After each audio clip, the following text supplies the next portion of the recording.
এই দুইটা বাচ্চা বিবি জয়নবের কাছে আসলেন, আয়েশা আম্মা গো, ও আম্মা, আপনজনরা চোখের সামনে বিদায় হয়ে যাইতেছে। আমার ভাই আলী আসগর শহীদ হয়ে গেছে, আলী আকবর শহীদ হয়ে গেছে। কতজন আমাদের চোখের সামনে দুনিয়ার জমিন থেকে বিদায় হয়ে যাইতেছে। আম্মা, আমরার দিনে তো আর মানে না, আমরার একটু বিদায় দেন, আমরা যাব কারবালার জমিনে।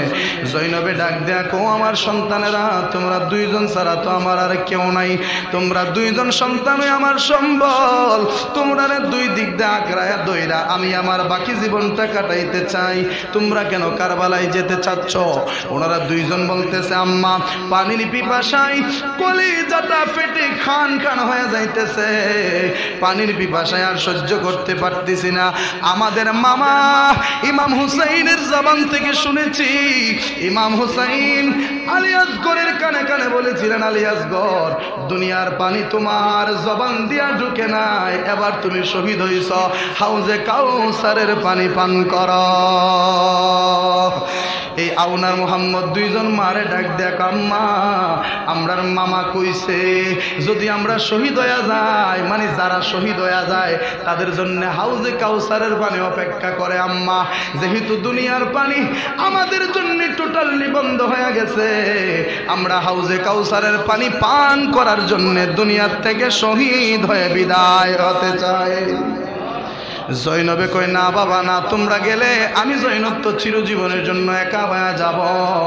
হযরতে জৈনব রাদিয়াল্লাহু তাআলা অনেক ভালোভাবে বোঝাচ্ছেন, কিন্তু দুইটা সন্তানকে বোঝানো সম্ভব হইতেছে না। দুইটা সন্তান বারবার একটা কথাই বলতেছে, মা তোমার মনে কি এই আশাটা নাই, হাসরের দিন যখন আল্লাহ তোমারে ডাক দিব, আউনার মুহাম্মদের নাম না দইরা যদি কয় দুইজন শহীদের আম্মা জৈনব দাঁড়াও, তাইলে তুমি মায়ের কাছে তখন কেমন লাগবো? সুবহানাল্লাহ, কি সুন্দর করে বুঝাইতেছে যে হাসরের দিন যখন আল্লাহ কইব, হে শহীদের মা, কারো শহীদের মা কইলে তো গর্বে তোমার বুকটা ভরে দেবে কার কথা।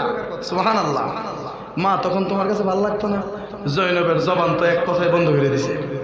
তখন জৈনবকে, বাবা তোমরা যদি যাইতে চাও আমি আটকাবো না, তবে তোমার মামা যদি যাইতে বলে তাইলে যাও। সুবহানাল্লাহ বলেন না? জৈনবের কথা হইলো, হুসাইন তো জিন্দিগি তো যাইবার লেগা দিত না, ছোট বাচ্চা না। আউনার মোহাম্মদ রাদিয়াল্লাহু তাআলা দুইজন চলে গেলেন দৌড়াইয়া তার মামার কাছে, মানে ইমাম হুসাইনের কাছে। যায় কয়, মামা গো, ও মামা, আমরা তো কারবালায় যেতে চাচ্ছি। ইমাম হুসাইন কয়, না না ভাগনা, তোমরা দুইজন যাইতে পারবা না। কই কেন? কয় তোমরা দুইজন গেলে আমার বোনটা একেবারে সন্তান হারা হয়ে যাবে, আমার বোনটা কাকে নিয়ে বাকি জীবনটা পার করবে, তোমরা যাইও না। দুইটা সন্তান অনেকভাবে ইমাম হুসাইনের বোঝানোর পর ইমাম হুসাইন বলতেছে, যত কিছুই বলো না কেন তোমরা যাইতে দিব না, তবে আমার বোন জয়নব যদি রাজি থাকে তাইলে আমি হুসাইন তোমাদেরকে ফিরাবো না। এরা দুইজন তো আগেই জয়নবরে রাজি করে লাইছে। ইমাম হুসাইন কই, জয়নব যদি রাজি থাকে ইমাম হুসাইনও রাজি হয়ে যাবে। বিবি জয়নবরে ডাক দিলেন, ডাক দেওয়ার পরে জয়নবরে বলতেছে, জয়নব তুমি কি রাজি নি? জয়নবে ডাক দেয়া কই, শহীদের মা হওয়ার জন্য আমার মনটা তো আনচান আনচান করতেছে, আমার দুইটা সন্তানও শহীদ হওয়ার জন্য মনের মধ্যে বড় তামান্না নিয়ে বসে আছে, মনের মধ্যে বড় আশা নিয়ে বসে আছে। ভাই হুসাইন, তারারে কারবালায় যাইতে দাও। ইমাম হুসাইন শেষ পর্যন্ত রাজি হয়ে গেলেন। ডাক দেয়া কই, ঠিক আছে ভাগিনার দল, তোমরা দুইজন কারবালায় যাবে, যাও যাও যাও, তবে সাবধানে যাইও। এই দুইটা সন্তান নবীর পরিবার, যাদের দেহের মধ্যে শেরে খুদার রক্ত বইছে, যাদের দেহের মধ্যে মা ফাতেমার রক্ত মোবারক বইছে, যাদের দেহের মধ্যে সরাসরি আমার নবীজির রক্ত মোবারক বইতেছে। এই দুইটা সন্তান যখন কারবালার মাঠে গেলেন, কারবালার মাঠে যাইয়া ইয়াজিদ বাহিনীর ডাক দেয়া কই, কিরে তোরা কই? দেখি তোদের বুকের পাটা কত। সুবহানাল্লাহ, দেখি তোদের বুকের পাটা কত। অথচ 5-7 বছর 10 বছরের বাচ্চা, তাদের এই গর্জন দেখে, তাদের এই বাহাদুরি দেখে ইয়াজিদ বাহিনীরা কয়, এইটা আমরার পরিবারের মানুষ হতে পারে না, এইটা আমরার বংশের মানুষ মানুষ হতে পারে না। এই রকম পাওয়ার একমাত্র তারাই দেখাইতে পারে যাদের দেহে শেরে খোদার রক্ত আছে। অতএব এইটা নবীর পরিবার হবে, তারে ছেড়ে দেওয়া যাবে না। যাও যাও যাও, তার দিকে তীর নিক্ষেপ করো। তীর নিক্ষেপ করতে শুরু করে দিলেন এবং ঘোড়াগুলি, শত শত ঘোড়া এই দুইটা বাচ্চার উপর দিয়া চালাইতে শুরু করলেন। ঘোড়ার খুরের আঘাতে আঘাতে, ঘোড়ার খুরের আঘাতে আঘাতে দুইটা সন্তান মাটির সাথে একেবারে মিশে যাওয়ার মতো অবস্থা। চেহারাটা একেবারে ঘোড়ার পাড়া পয়রা থেতলাইয়া গেছে, শরীরটা একেবারে থেতলাইয়া গেছে। যখন দেখলো যে সে আর নাড়াচাড়া করে না, তারা দুইজন আর নাড়াচাড়া করে না, এজিদ বাহিনী কই মরে গেছে, যাও আমরা চলে যাই। তারা সবাই চলে গেল। এই দিক দিয়ে আউন আর মুহাম্মদ রাদিয়াল্লাহু তাআলা, এরা দুই ভাই সারা শরীর থেকে রক্তগুলি ঝরতে ঝরতে দুলার সাথে মিশে, দুলাগুলি শরীরের সাথে লেগে শরীরটা সাদা হয়ে গেছে। শরীরটা সাদা হয়ে গেছে, কেউ কাউকে দেখতে পারে না, চোখগুলাও থেতলাইয়া গেছে। দুইটা ভাই জীবনের শেষবারের মতো মামা হুসাইন কয়া একটা ডাক মারছে। ডাক দেয়া কয়, মামা, ও মামা, আপনার দুইজন ভাগিনা এখন দুনিয়ার থেকে বিদায় করা যাইতেছে গো মামা, আমরা দুইজন ভাগিনারে তুমি মাফ কইরা দিও।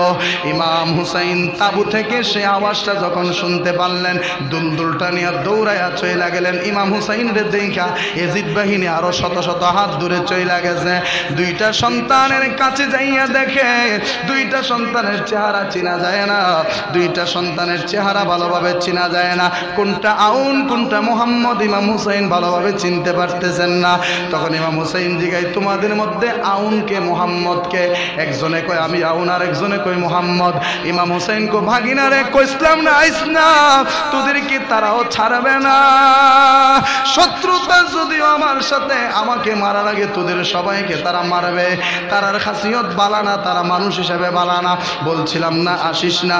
ইমাম হুসাইন তাদেরকে এই কথা বলতে বলতে হঠাৎ করে দেখে এক ভাইয়ের জবান দিয়া উচ্চারণ হইতেছে লা ইলাহা ইল্লাল্লাহ, অপর ভাইয়ের জবান দিয়া উচ্চারণ হইতেছে মুহাম্মাদুর রাসূলুল্লাহ সাল্লাল্লাহু আলাইহি ওয়াসাল্লাম।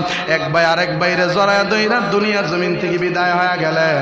ইমাম হুসাইন দুইটা বাইকনারে টান মাইরা কুলের মধ্যে জড়ায়া ধরলেন, বুকের সাথে জড়ায়া দইরা। ইমাম হুসাইন কয়, কি জবাব দিমু আমার বোন জৈনবের সামনে? আমার জৈনবরে কি বুঝ দিমু? কারণ ভাগনার যদি কিছু হয়, মামা সবার আগে বোনের চিন্তাটা বেশি করে, ঠিক কিনা বলেন? আমার বোনটা সন্তানের সুখে পাগল হয়ে যাবো গা, আমার বোনটা তো ঠিক থাকতে পারতো না।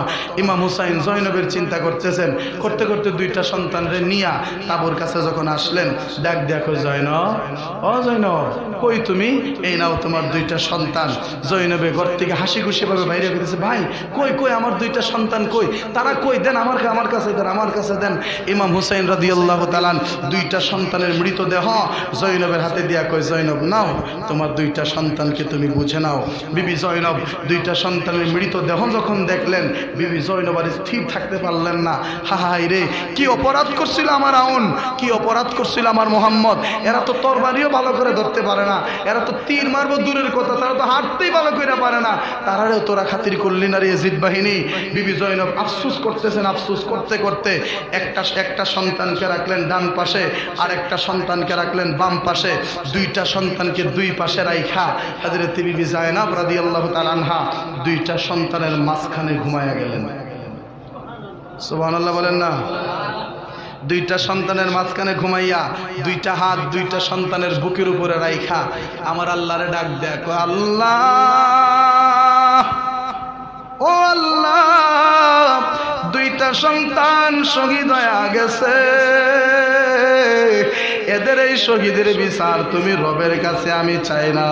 হেরারে যে মারছে গো, এই বিচার আমি তোমার কাছে চাই না। শুধুমাত্র একটাই দাবি, তুমি মনিবের দরবারে আমার এই দুইটা সন্তানের শরীর থেকে যত ফোঁটা রক্ত ঝরেছে গো আল্লাহ, প্রত্যেকটা রক্তের ফোঁটার বিনিময়ে আমার নবীজির কোটি কোটি উম্মতদেরকে জান্নাতে দিবা কিনা, এই ওয়াদা যতক্ষণ আমি জৈনবরে না শোনাইতে পারবা, দুইটা সন্তান রে নিয়ে মাটির উপরে ঘুমাইছি, কবরের নিচে যাইতে দেব না। ইমাম হুসাইন জৈনবের মাথার মধ্যে হাত দিয়ে গেছে, জৈনব কান্দিস না রে বোন, যার ব্যর্থ হয়ে গেছে বোন, কান্না করিস না। এভাবে সান্ত্বনা দিতে গিয়া ইমাম হুসাইন হঠাৎ করে চোখ লাগা গেছে, মানে একটু সময়ের জন্য, কয়েক পলকের জন্য ইমাম হুসাইনের চক্ষুটা বন্ধ হয়ে গেছে, ঘুমায় গেলেন তিনি।